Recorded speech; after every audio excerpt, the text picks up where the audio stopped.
నమస్తే నేను Gayatri welcome to life line ఈ రోజు లైఫ్ లైన్ లో పెయిన్ అండ్ పాలియేటివ్ కేర్ గురించి మాట్లాడుకుందాం మరి మనతో పాటు వీటన్నిటి గురించి మాట్లాడడానికి ఈ రోజు స్టూడియోలో ఉన్నారు డాక్టర్ బీకే దీపక్ గారు ఫ్రమ్ మణిపాల్ హాస్పిటల్ నమస్తే సార్ నమస్కారం అండి దీపక్ గారు first of all pain and palliative care అంటే ఏంటి ఈ డిపార్ట్మెంట్ యొక్క ఇంపార్టెన్స్ ఏంటి దీర్ఘకాలిక నొప్పులు మరియు చాలా తీవ్రమైన నొప్పితో బాధపడుతున్న రోగుల్లో నొప్పి తగ్గించడం అసౌకర్యం తగ్గించడం వాళ్ళు నాణ్యమైన జీవితం అనేది జీవించడానికి ఉపయోగపడుతుంది బేసిక్గా ఏంటంటే దీనికి మెయిన్ మూల 4 స్తంభాలు ఉంటాయి నొప్పి తగ్గించడం ఒకటే కాదు ఫిజికల్గా అంటే శారీరకంగా నొప్పి తగ్గించడం సోషల్ సామాజికంగా వాళ్ళని సపోర్ట్ చేయడం సైకలాజికల్లీ మానసికంగా కూడా వాళ్ళకి కౌన్సిలింగ్ ఇవ్వడం సపోర్ట్ చేయడం అండ్ స్పిరిచువల్ ఆధ్యాత్మికంగా కూడా వాళ్ళని సపోర్ట్ చేయడం అంటే వాళ్ళు దేవుడా నాకే ఎందుకు ఇలా చేసావు అనే అది లేకుండా వాళ్ళని సపోర్ట్ చేయడం అనేది పెయిన్ అండ్ పాలియేటివ్ కేర్ అనేది లక్ష్యం గారు మీరు చెప్పినట్టుగా దీర్ఘకాలపు వ్యాధులు అని అనగానే ముందే పేషెంట్స్ సగం భయపడిపోతూ ఉంటారు అండ్ వాళ్ళ ఫ్యామిలీ మెంబర్స్ కూడా చాలా ఎఫెక్ట్ అవుతూ ఉంటారు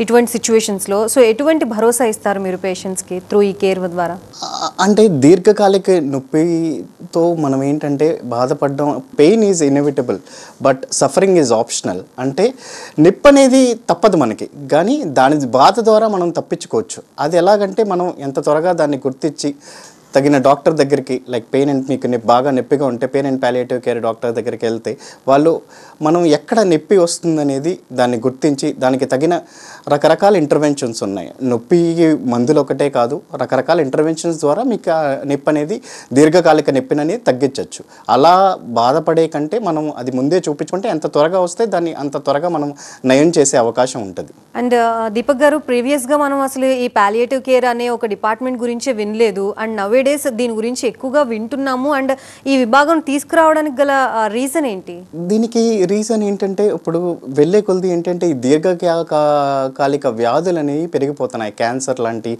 వ్యాధులు పెరిగిపోతున్నాయి అలాగే జనాభా కూడా పెరుగుతుంది అలాగే ఒబిసిటీ కూడా బాగా పెరుగుతుంది సో అలాగే జీవన శైలి కూడా మారుతుంది దానివల్ల ఏంటంటే ఈ దీర్ఘకాలిక వ్యాధులు ఈ దీర్ఘకాలిక నొప్పులు అన్నీ పెరిగిపోయినాయి సో దీనివల్ల ఈ pain and palliative care department అనేది రంగంలోకి వచ్చింది ఇది వచ్చినప్పటి నుంచి మనం చాలా వరకు పేషెంట్స్ నొప్పి అనేది తగ్గించగలుగుతున్నాం అది చాలా ఇప్పుడు ఏంటంటే శస్త్రచికిత్స ఒకటే అనేది దానికి ఆన్సర్ అనేది కాదు రకరకాల ఇంటర్వెన్షన్స్ ఇంజెక్షన్స్ ద్వారా మందుల ద్వారా మనం ఈ దీర్ఘకాలిక నొప్పులు తగ్గించాలి సో అది తగ్గించవచ్చు సో అది మీరు ఎంత త్వరగా వస్తే అది మనం అంత మంచిగా వాళ్ళని పేషెంట్స్ని ట్రీట్ చేయొచ్చు వీటిని ట్రీట్ చేయడానికి జనరల్ హెల్త్ కేర్ అనేది ఒకటి ఉంటుంది సో దాంతో కంపేర్ చేస్తే డిఫరెన్షియేషన్ ఏముంది రెండింటికి పాలియేటివ్ కేర్కి అండ్ జనరల్ హెల్త్ కేర్కి జనరల్ హెల్త్ కేర్ అనేది ప్రాథమిక వ్యాధి ఏదైతే ఉందో దాన్ని మనం నయం చేయడానికి అందులో ప్రయత్నిస్తాం ఎంతవరకు అయినా దాని మందుల ద్వారా శస్త్రచికిత్స ద్వారా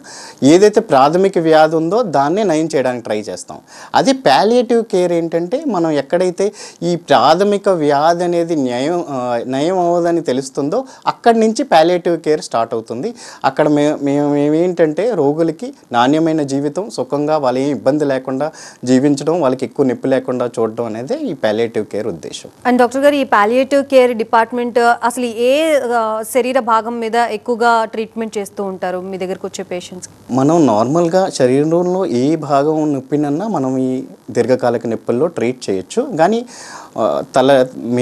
మనం మెయిన్గా ట్రీట్ చేసే కొన్ని నేను చెప్తాను తలనొప్పులతో ఎక్కువ వస్తారు మైగ్రేన్ లాంటి ఇబ్బందులతో వస్తారు అవి మనం మెడిసిన్స్ ద్వారా ట్రీట్ చేయొచ్చు అలాగే మెడలో నరనొప్పి అది రకరకాలుగా ఉండొచ్చు మనం ఏంటంటే అది ఎక్కడి నుంచి నొప్పి ఉత్పత్తి అవుతుందని ఐడెంటిఫై చేసి దానికి నొప్పులు దాన్ని ఉపశమనించడం అనేది చాలా ఇంపార్టెంట్ ఇప్పుడు మెడలో ఎక్కడన్నా డిస్క్ జారడం వల్ల నొప్పి రావచ్చు కండరాల వల్ల నొప్పి రావచ్చు నరాల వల్ల నొక్కుకోవడం వల్ల నొప్పి రావచ్చు సో మెయిన్ మెడ దగ్గర నొప్పులకు కూడా వస్తారు అలాగే నడుము దగ్గర కూడా డిస్క్ జారడం వల్ల కానీ డిస్క్ ఫ్రాక్చర్ అవ్వడం వల్ల కానీ నరాలు నొక్కుకోవడం వల్ల కానీ అలాగే అక్కడ నడుములో కూడా చాలా భాగాలు ఉన్నాయి నడుము అంటే సయాటికా ఒకటే అనే పదం వాడతారు కానీ అలా కాదు అక్కడ నొప్పి రావడానికి చాలా 10 నుంచి 15 వరకు పెయిన్ జనరేటర్స్ అంటారు మా భాషలో అదేంటంటే అక్కడ ఎక్కడెక్కడ ఉత్పత్తి అవుతుందో నొప్పి అనేది ఫేసెడ్ జాయింట్స్ అంటారు డిస్క్ అంటారు వర్టిబ్రా అంటారు అలా రకరకాల కారణాలు అది ఐడెంటిఫై చేసి దాన్ని ట్రీట్ చేయడమే ఈ pain and palliative care importance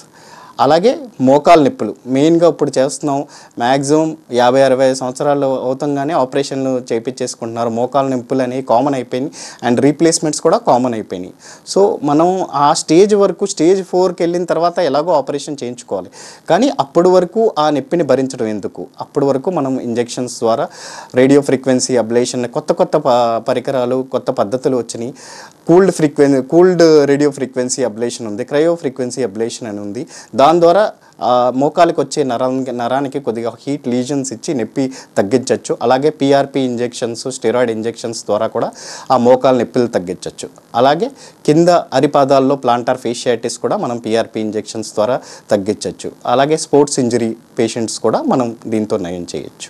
మెయిన్గా ఈ భాగాలతో, ఈ నొప్పులతో పేషెంట్స్ వస్తారు. అండ్ డాక్టర్ గారు, మీరు చెప్పినట్టుగా నాట్ ఓన్లీ మెడిసిన్స్ త్రూ ఫిజికల్గా కానీ, సోషల్గా కానీ, స్పిరిచువల్గా కానీ అంటున్నారు. సో ఈ యాంగిల్లో ఆలోచించలేదు అసలు. జనరల్గా ఇది వాళ్ళ ఫ్యామిలీ మెంబర్స్ తీసుకునే కేర్, అలాంటిది పాలియేటివ్ కేర్ ఈ రెస్పాన్సిబిలిటీని తీసుకుంటుంది. మరి ఏ విధంగా ట్రీట్ చేస్తారు ఈ పాయింట్స్లో? అంటే ఇప్పుడు ఒక పేషెంట్కి నాకు ఈ వ్యాధి ఉంది, ఈ ఫర్ ఎగ్జాంపుల్ క్యాన్సర్ ఉందని తెలిసిన తర్వాత వాడు మెంటలీ, సోషల్లీ నేను చెప్పిన 4 పిల్లర్స్లోనే డిస్టర్బ్ అయిపోతారు. సోషల్గా ఇప్పుడు నేను ఎలా అందరి మీద ఆధారపడిపోతానా అనే దాని మీదకి వచ్చేస్తుంది. అలాగే సైకలాజికలీ, మానసికంగా కూడా తను డిప్రెస్ అయిపోతాడు. ఇప్పుడు నేను వెళ్ళిపోతే ఫ్యామిలీ పరిస్థితి ఏంటి? అలాగే స్పిరిచువల్ కూడా, దేవుడా నువ్వు నాకే ఎందుకు ఇలా చేసావు, నేనేం చేశాను, నేను నీ దగ్గర ప్రే చేయట్లేదా, లేకపోతే ఎందుకు ఇలా? సో అన్ని కోణాలుగా మనం తనకి సపోర్ట్ చేయాలి. ఫర్ ఎగ్జాంపుల్ ఫస్ట్ ఒక్కొక్క కోణం నుంచి వెళ్తే ఫిజికల్గా తనకి నొప్పి తగ్గించడం ద్వారా మనం 50% తన్ని క్యూర్ చేయగలం. ఆ పెయిన్ తగ్గితే తను మిగతా వాటి మీద కాన్సన్ట్రేట్ చేయగలడు, ఏంటి ప్రాబ్లమ్స్ వేరే ఏంటి అనేది. అలాగే సోషల్గా తను ఆధారపడే ఫ్యామిలీ వాళ్ళని కూడా కూర్చోబెట్టి కౌన్సిలింగ్ చేసి ఇలా తన పరిస్థితి ఉంది, తను ఎలా ట్రీట్ చేయగలం, ఫైనాన్షియలీ ఎలా మీరు సపోర్ట్ చేయగలరు, అదర్ ఏజెన్సీస్ ఏమైనా ఉన్నాయా మీకు సపోర్ట్ చేయడానికి, ఫైనాన్షియలీ ఇంత అవుతుంది, వేరే క్రౌడ్ ఫండింగ్ ఏదైనా ఉందా? సో వాళ్ళకి అన్ని రకాలుగా కౌన్సిలింగ్ ఉండాలి. అలాగే even spiritual counselling is also needed.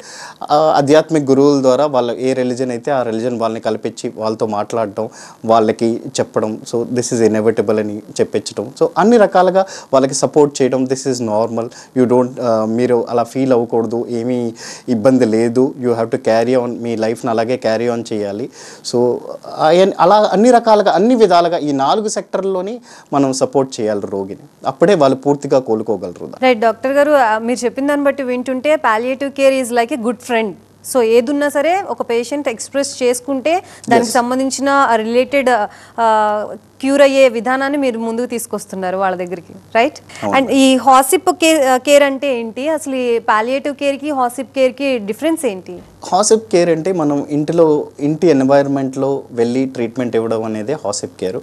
మనం ఏంటంటే ఇప్పుడు చాలామంది పేషెంట్స్ అఫోర్డ్ చేసుకోలేరు ఐసీయూ, ప్లస్ ఆ ఐసీయూ ఎన్వైరన్మెంట్ కూడా భయపడతారు. అండ్ ఎండ్ ఆఫ్ లైఫ్ లాస్ట్లో వచ్చినప్పుడు వాళ్ళ ఫ్యామిలీ వాళ్ళతో గడపడం ఇష్టపడతారు. సో అలాంటి వాళ్ళకి ఇంటి దగ్గరే మనం హాస్పిటల్ సర్వీసెస్ అన్నీ ప్రొవైడ్ చేయడం, వాళ్ళకి కావాల్సిన కీమోథెరపీకి ఏజెంట్స్, యాంటీబయాటిక్స్, ఐవీ ఏజెంట్స్ ఇంటికి వెళ్ళి వాళ్ళకి హాస్పిస్ అన్ని హాస్పిటల్ సర్వీసెస్ ప్రొవైడ్ చేయడమే హాస్పిస్ కేర్ అంటారు. అండ్ ఎవ్రీథింగ్ అక్కడ కౌన్సిలింగ్ ఎవ్రీథింగ్ సపోర్ట్ చేయడం, ఇంటి దగ్గరే వాళ్ళకి హాస్పిటల్ ఎన్వైరన్మెంట్ క్రియేట్ చేయడం, so that in the last moments వాళ్ళు హ్యాపీగా ఫీల్ అయ్యి ఈవెన్ ఇన్ డిఫికల్ట్ టైమ్స్లో కూడా వాళ్ళు నాణ్యమైన జీవితం, మెయిన్ వాళ్ళకి ఆ నాణ్యమైన జీవితం అనేది ప్రొవైడ్ చేయడం అని ఈ పాలియేటివ్ కేర్ ఇంపార్టెన్స్. సుఖంగా అలా ఎవరి మీద ఆధారపడకుండా ఆ ఆకర్షణాల్లో లేకపోతే నొప్పి అన్ని బాధల్లోంచి బయటకు రావడానికి మనకి ఈ పాలియేటివ్ కేర్ అనేది హెల్ప్ చేస్తుంది. పేషెంట్స్కి పెయిన్ రిలీఫ్ ఒక ఎత్తు అయితే, and second thing quality of life కూడా important. So quality of life కోసం ఎటువంటి చర్యలు తీసుకుంటారు? క్వాలిటీ ఆఫ్ లైఫ్, నాణ్యమైన జీవితం ఇవ్వడం అనేది చాలా ఇంపార్టెంట్. మీకు ఫర్ ఎగ్జాంపుల్ నేను క్వాలిటీ ఆఫ్ లైఫ్ అనేది అంటే నాణ్యమైన జీవితం అనేది నొప్పి ఒకదాని మీదే కాదు, రోగి ఆహారం, నిద్ర, శ్వాసకోశ లక్షణాలు అంటే ఆయాసం, దిగులు, ఆవేశం, అవన్నీ వాటిలన్నిటి మీద మనం ఫ్యామిలీ సపోర్ట్ అన్నిటి మీద మనం కాన్సన్ట్రేట్ చేయాలి. మీకు ఫర్ ఎగ్జాంపుల్ ఉదాహరణకి ఈరోజే నా దగ్గరకు ఒక పేషెంట్ వచ్చాడు, కాలు క్యాన్సర్తో, సార్కోమా ఆఫ్ రైట్ లెగ్తో, నెల రోజుల నుంచి ట్రీట్మెంట్ తీసుకుంటున్నారు. నిన్న వచ్చి కనబడితే నేను పెయిన్ మెడిసిన్స్ అవి రాసి ఇచ్చాను. ఈరోజే మా పొద్దున్న ఫోన్ చేసి ఆయన చెప్పారు, సార్ నాకు చాలా ఆనందం వేసింది, నెల రోజుల తర్వాత మా కొడుకు సరిగ్గా పడుకున్నాడండి, నాకు చాలు ఇంకేం అవసరం లేదు అనే మాట వరకు ఆయన వచ్చారు. ఆయన కళ్ళల్లో నీళ్లు తిరిగిపోతున్నాయి నాతో మాట్లాడుతుంటే. సో అది ఎంత ఇంపార్టెంట్ అనేది మనకు ఈ సింగిల్ వాక్యంతో మనకు అర్థమవుతుంది. నొప్పి ఒకటే కాదు, వారికి సరైన నాణ్యమైన జీవితం, ఆహారం, నిద్ర, మిగతా సిమ్టమ్స్ లైక్ చాలామందికి ఈ కీమోథెరపీకు ఏజెంట్స్ ఇవన్నీ వెళ్తూ ఉంటాయి మందులు, దానివల్ల వాంతులు అవుతూ ఉంటాయి, అవి తగ్గించడం, అలాగే మోషన్స్ వెళ్ళకపోవడం, కాన్స్టిపేషన్ ఉంటుంది చాలా మందుల్లో, సో ఆ మోషన్స్ వెళ్ళడానికి హెల్ప్ చేయడం, ఎనిమాస్ ఇవ్వడం, అలాగే కొంతమందికి లూజ్ మోషన్స్ ఉంటాయి, సో అవి ఆపడం, వాళ్ళ దిగులు, ఆందోళన అన్నిటినీ కౌన్సిలింగ్ ద్వారా తగ్గించడం. సో ఆల్రౌండ్గా 360 డిగ్రీ ఇవన్నీ కవర్ చేస్తేనే మనం పాలియేటివ్ కేర్ పూర్తిగా ఒక నాణ్యమైన జీవితం తనకి ఇవ్వాలి. ఇలాంటి సిచ్యువేషన్స్లో చాలా ఓపిక ఉండాలి అండ్ ఈచ్ అండ్ ఎవ్రీ పాయింట్ని కూడా వింటూ ఉండాలి. ఆ పేషెంట్ ఏదైతే చెప్తున్నారో ఆ సిమ్టమ్స్ యొక్క సివియారిటీ ఎంత ఉందో చూసుకోవాలి అండ్ దానికి తగ్గట్టుగా వాళ్ళని గైడ్ చేస్తూ ఉండాలి. సో దీంట్లో మీ ఎక్స్పీరియన్స్ ఎలా అనిపిస్తోంది ఈ డిపార్ట్మెంట్లో వర్క్ చేయడం కానీ? అది చాలా ఇంపార్టెంట్. మనం ఏంటంటే మీరు పేషెంట్తో ఎక్కడైతే మాట్లాడుతున్నారో చాలా పీస్ఫుల్ ఎన్వైరన్మెంట్ ఉండాలి, 1-to-1 కోఆర్డినేషన్ ఉండాలి, ప్లస్ ఐ-to-ఐ కాంటాక్ట్ ఉండాలి. పేషెంట్ ఏం చెప్తున్నాడో నేను ఒక్క పాయింట్ కూడా మిస్ అవ్వకూడదు, తనతో సింపతి, ఎంపతి అన్నీ చూపించాలి. తను ఏమి చెప్పాలనుకుంటున్నాడో నాకు ఓపికగా పూర్తిగా చెప్పగలగాలి. అలా కాదు, మీతో కాదు, వేరే వాళ్ళతో చెప్తా, అలా కాదు, నాకు పూర్తిగా ఎవ్రీథింగ్ చిన్న ప్రతి అయింది చెప్పగలగాలి, తన బాధ నాతో పంచుకోవాలి. అది చెప్తేనే నాకు అర్థమవుతుంది తనకి ఎంత నిప్పు ఉందో, లేకపోతే ఎంత బాధ ఉందో, తను వేరే ఏ కోణాల్లో సైకలాజికల్ అయితే ఫ్యామిలియల్ బర్డెన్, తను ఏమేమి ఆలోచిస్తున్నాడో అన్నీ నాకు తెలియాలి. అప్పుడు తనతో పూర్తిగా మాట్లాడితేనే నాకు పూర్తిగా అర్థం అవుతుంది. కానీ ఇవన్నీ ఎన్ని మాకు బాధలున్నా తనతో ఎంత ఇవన్నీ విన్న తర్వాత కూడా తను ఒక్క మాట నాకు చాలా, ఫర్ ఎగ్జాంపుల్ ఇందాకడే చెప్పాను కదా, నిద్రపోయాను, నేను హ్యాపీగా ఉన్నాను అని ఒక్క మాట చెప్తే చాలు నాకు చాలా ఆనందంగా ఉంటుంది. సో దాంతో మనం కృషి చేసి వాళ్ళకి ఎంతైనా మనం ఫోకస్ చేసి వాళ్ళు ఏమేమి చెప్తున్నారో వాళ్ళు ఎంత సపోర్ట్ ఇవ్వగలమో మ్యాక్సిమం మేము సపోర్ట్ చేయగలం పేషెంట్స్ని. అండ్ జనరల్గా పేషెంట్ చెప్పేటప్పుడు వింటేనే, వాళ్ళ బాధ వింటేనే సగం రోగం తగ్గిపోతుంది అని అంటూ ఉంటారు కదా. సో అంత పేషెన్స్గా వినటం వల్లే ఇంత రిజల్ట్ వస్తుందేమో. And coming to treatment modalities ఏముంటాయి ఈ ప్రాబ్లమ్కి రిలేటెడ్? అంటే దీంట్లో రకరకాల మొడాలిటీస్ ఉన్నాయి. ఇప్పుడు వెళ్ళే కొద్ది మనకి ఇంకా రకరకాల అడ్వాన్స్డ్, చాలా ఆధునికమైన పరికరాలు, అడ్వాన్స్ టెక్నిక్స్ వచ్చినాయి. ఫస్ట్ మనం ఏ పేషెంట్నైనా మందులతో నయం చేయడానికి ట్రై చేస్తాం, దాన్ని పెయిన్ మెడికేషన్స్ అంటాం. అవి రకరకాలు ఉన్నాయి. అవి మనం WHO పెయిన్ ల్యాడర్ అని ఉంటుంది, అది స్టెప్ బై స్టెప్ మనం పెంచుకుంటూ వెళ్తాం, వాళ్ళకి ఎలా తగ్గుతుంది, అలాగే వాళ్ళకి నయం అయిన తర్వాత స్టెప్ బై స్టెప్ తగ్గించుకొస్తాం. సో ముందు ఏదైనా ఏ రోగికైనా ముందు మందులతోనే నయం చేయడానికి ట్రై చేస్తాం. అది క్యాన్సర్ రోగైనా, అది నార్మల్ దీర్ఘకాలిక నొప్పి అయినా ట్రై చేస్తాం. ఇది అయిపోయిన తర్వాత రెండో దాన్ని ఇంటర్వెన్షన్స్ అంటాం, లేకపోతే న్యూరల్ బ్లాక్స్ అంటాం. ఆ బ్లాక్స్ ఏంటంటే ఏదైతే మనం ఏ భాగానికైతే, ఏ అవయవానికైతే నరాలు వెళ్తున్నాయో అక్కడ నొప్పి చెప్తున్నారంటే అది మనం అల్ట్రాసౌండ్ ద్వారా కానీ ఐడెంటిఫై చేసి ఆ పర్టికులర్ నర్వ్ బ్లాక్ ఇవ్వడం, బ్లాక్ అంటారు దాన్ని, ఆ నర్వ్ బ్లాక్ ఇవ్వడం. అలాగే ఎపిడ్యూరల్, స్పైనల్ స్టెరాయిడ్స్ ఇవ్వడం. అలాగే ఈ మోకాళ్ళ నొప్పులకి, ఈ వెనకాల వెన్ను నొప్పిలకి మనం ఇప్పుడు PRP ఇంజెక్షన్స్, అంటే మన బ్లడ్ తీసుకొని అందులోంచి ప్లేట్లెట్ రిచ్ ప్లాస్మా అని ఉంటుంది, అది హీలింగ్కి హెల్ప్ చేస్తుంది అనమాట. సో అవి ఇంజెక్ట్ చేయడం, అలాగే స్టెరాయిడ్స్ ఇంజెక్ట్ చేయడం, అలాగే మసిల్ టియర్స్లో కూడా ఈ PRP ఇంజెక్షన్స్ ఇవ్వడం వల్ల ఏంటంటే అది గ్రోత్ని, రిపేర్ని ఫాస్ట్ ఇంకా త్వరగా చేస్తుంది అనమాట. సో దీంట్లో మళ్ళీ ఇంకా కొత్త పద్ధతులు వచ్చినాయి. Radio frequency ablation, cooled radio frequency ablation, cryo ablation అని 3 టెక్నిక్స్ వచ్చినాయి. ఈ రేడియో ఫ్రీక్వెన్సీ అబ్లేషన్ అంటే మనం చిన్న నీడిల్ని పెట్టి ఏదైతే నరం, ఫర్ ఎగ్జాంపుల్ మోకాలకు ఉందో అక్కడికి వెళ్ళే నరాలని మనం టచ్ చేసి చిన్న లీజన్ ఇస్తాం, 60-70 degrees దగ్గర చిన్న లీజన్ ఇచ్చి, దానివల్ల ఏంటంటే ఆ నర్వ్ కొద్దిగా డ్యామేజ్ అవుతుంది. సో దానివల్ల ఏంటంటే మీకు నొప్పి అనేది తగ్గుతుంది. అది 2-3 సంవత్సరాల తర్వాత అదే రీజనరేట్ అయిపోయి నర్వ్ నార్మల్ అయిపోతుంది. కానీ ఆ 2-3 సంవత్సరాల వరకు మీకు నొప్పి లేకుండా ఉంటుంది. దీన్ని రేడియో ఫ్రీక్వెన్సీ అబ్లేషన్ అంటారు. పాలియేటివ్ కేర్ గురించి కొన్ని మిత్స్ ఉన్నాయి చాలా మందిలో కూడా. సో వాటి గురించి మీరు ఏం చెప్తారు?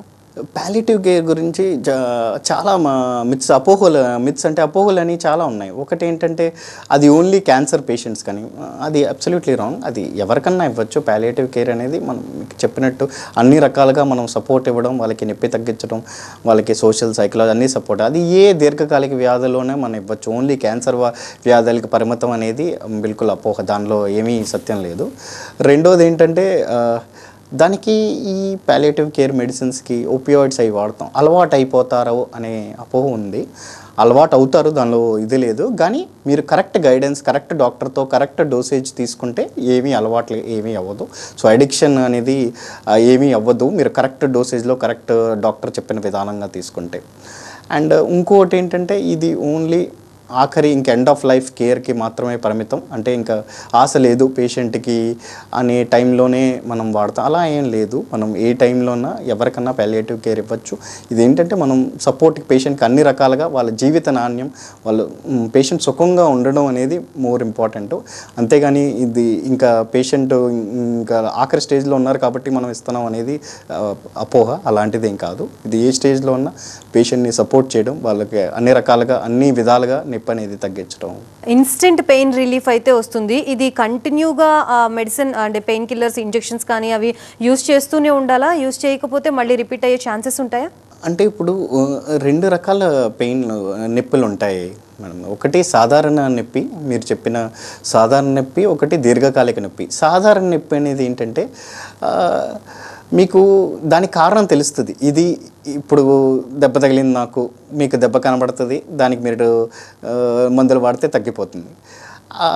దీర్ఘకాలిక నొప్పి అలా కాదు, మీకు కనబడదు, ఎక్కడి నుంచి వస్తుందో తెలియదు. అలాగే సాధారణ నొప్పి కొన్ని రోజుల్లో తగ్గిపోద్ది మీరు మందులు వాడితే. దీర్ఘకాలిక నొప్పి అలా కాదు, కొన్ని నెలల వరకు మీకు తగ్గదు. అసలు దీర్ఘకాలిక నొప్పి అంటేనే 3 నెలల కంటే ఎక్కువ ఉండే నొప్పినే దీర్ఘకాలిక నొప్పి అంటారు.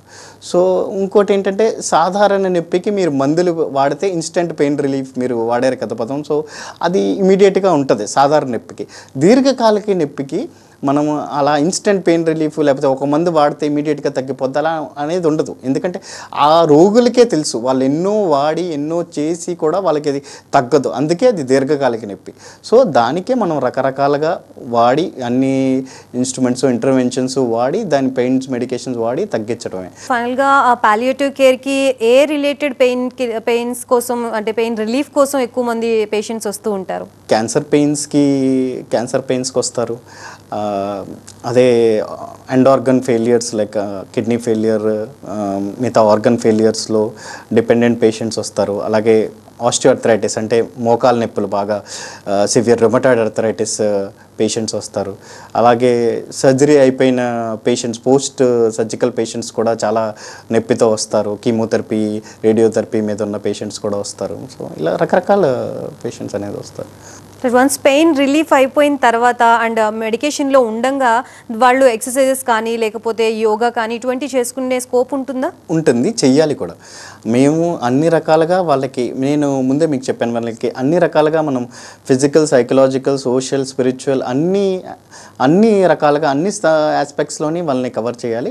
సో ఫిజియోథెరపీ కూడా వన్ ఆఫ్ ద ఆస్పెక్ట్స్. మనం అన్ని రకాలుగా వాళ్ళకి చెప్తాం ఏం ఎక్సర్సైజెస్ చేయాలి, ఎలా చేయాలి, ఏం చేస్తే మేము బేసిక్గా ఏంటంటే మనం ఎక్కడ నొప్పి వస్తుందో అక్కడ మజిల్స్ని, కండరాలని స్ట్రెంథన్ చేయాల్సి వస్తుంది. సో ఫిజియోథెరపీ, ఎక్సర్సైజెస్ అన్నీ కూడా చాలా హెల్ప్ చేస్తాయి. సో ఈ మెడికేషన్స్ ఒకటే కాదు, ఇవి కూడా అన్నీ సపోర్ట్, అన్నీ కలిసిగట్టే పూర్తిగా నొప్పి అనేది నయం చేయగలదు. సో ఫిజియోథెరపీ చాలా పెద్ద పార్ట్ పెయిన్ అండ్ ప్యాలియేటివ్ కేర్కి. సో ఫిజియోథెరపీ డెఫినెట్గా అడ్వైస్ చేస్తాం వాళ్ళకి. మాకు డెడికేటెడ్ ఫిజియోథెరపిస్ట్ ఉన్నారు. సో వాళ్ళకి గైడెన్స్ వస్తారు. ప్రతి దీర్ఘకాలిక నొప్పికి వేరేగా ఉంటాయి ఎక్సర్సైజెస్. అది మోకాలిక నొప్పికి వేరేగా, మెడ నొప్పికి వేరేగా, వెన్ను నొప్పికి వేరేగా. సో అవి రకరకాలుగా మనం వాళ్ళకి డైట్ చార్ట్స్ కూడా ఇస్తాం, డైట్ ఎలా చేయాలి, ప్లస్ అలాగే ఈ ఫిజియోథెరపీ ఎక్సర్సైజెస్ ఎలా చేయాలి. సో అన్ని రకాలుగా మనం వాళ్ళకి సపోర్ట్ చేస్తాం. రైట్ డాక్టర్ గారు, finally pain and palliative care గురించి, దాని ఇంపార్టెన్స్ గురించి ఆడియన్స్కి ఏం చెప్తారు? ఒక కీ మెసేజ్ ఏదైనా? నేను ఇందాకడే చెప్పాను, pain is inevitable but suffering is optional. అంటే నొప్పి అనేది తప్పదు, కానీ దాని నుంచి వచ్చే బాధ మనం తప్పించవచ్చు. సో అది తప్పించడం ఎలాగంటే మీరే దాన్ని గుర్తించి మా దగ్గరికి ఎంత త్వరగా వస్తే మేము దాన్ని దాన్ని గుర్తించి ఎక్కడ అనేది పెయిన్, మీకు నొప్పి ఎక్కడ వస్తుంది, దేనివల్ల వస్తుంది అనేది గుర్తించడం చాలా ఇంపార్టెంట్. మనం బయట నార్మల్గా చూపించుకొని నొప్పి మందులు మారడం, నొప్పి మందులు మనం జనరల్లీ ఫార్మసీకి వెళ్ళి ఇక్కడికి వెళ్ళి నొప్పి మందులు తెచ్చుకొని వాడుతూ ఉంటాం. దానివల్ల ఏంటంటే కిడ్నీలు, ఆర్గన్స్, గ్యాస్ట్రైటిస్ అన్ని సైడ్ ఎఫెక్ట్స్ తప్ప దానివల్ల లాభం ఏం లేదు. మీరు కరెక్ట్గా నొప్పి విభాగం దగ్గరికి వచ్చి ఎక్కడ మీకు దేనివల్ల, స్పెషల్లీ దీర్ఘకాలిక నొప్పుల్లో మీరు వస్తే, త్వరగా వస్తే మేము ఐడెంటిఫై చేసి ప్రతిదానికి తగిన చికిత్స అనేది ఉంది. సో మనం దానికి తగిన చికిత్స ఇస్తే మీకు ఈ బాధ అన్ని రకాల, మీరు ఇంకోళ్ళ మీద ఆధారపడడం అంతా తగ్గుతుంది. మీరు హాయిగా నొప్పి తగ్గించుకుంటే మీరు మీ లైఫ్ మీద కాన్సన్ట్రేట్ చేయొచ్చు, సుఖంగా ఉండొచ్చు. సో ఐడెంటిఫికేషన్ చాలా ఇంపార్టెంట్. సో మీరు ఎంత త్వరగా దీర్ఘకాలిక నొప్పిని అక్కడికి వెళ్ళి నొప్పి మందులు వాడడం వల్ల ఏమీ లాభం లేదు. ఈవెన్ మోకాళ్ళ నొప్పులు కూడా నేను రోజు చూస్తూనే ఉన్నాను. చాలామంది రోగులు వాళ్ళు నొప్పి మందులు వాడి వచ్చి రీప్లేస్మెంట్కి వచ్చినప్పుడు కిడ్నీలు వాళ్ళకి ఫెయిల్యూర్లోకి వెళ్ళి క్రియాటినిన్ 2-3 అలా ఉండడం నేను చూస్తున్నాను. సో ఇవన్నీ మనం చిన్న దాంతో మనం అవాయిడ్ చేయొచ్చు. అవి ఏంటంటే మీరు ముందే గుర్తించే మోకాళ్ళ నొప్పులు లేకపోతే నడువు నొప్పి ఉంది, మా దగ్గరికి వస్తే మేము దానికి తగిన చికిత్స అనేది ఉంది. సో అది ఇస్తే మీకు ఈ నొప్పులు ఆపరేషన్ అయ్యేంత వరకు మనం నొప్పి లేకుండా హాయిగా ఉండొచ్చు. దానికి స్టేజ్ 4 వచ్చిన తర్వాత మీరు ఎలాగో రీప్లేస్మెంట్ సర్జరీ చేయించుకోవచ్చు. కానీ అప్పటి వరకు మనం ఎందుకు బాధతో ఉండడం అవసరమే లేదు. చికిత్స ఉంది, బాధతో బాధపడాల్సిన అవసరమే లేదు. ఏ దీర్ఘకాలిక నొప్పి అయినా దానికి క్యూర్ అనేది ఉంది. సో ఇప్పుడు అంతా మెడికల్ సైన్స్ అంతా అడ్వాన్స్డ్ అయిపోయింది. సో చూసారు కదా, ఇది ఇవాల్టి లైఫ్ లైన్. రేపటి లైఫ్ లైన్లో మళ్ళీ కలుద్దాం. అప్పటి వరకు చూస్తూనే ఉండండి TV9.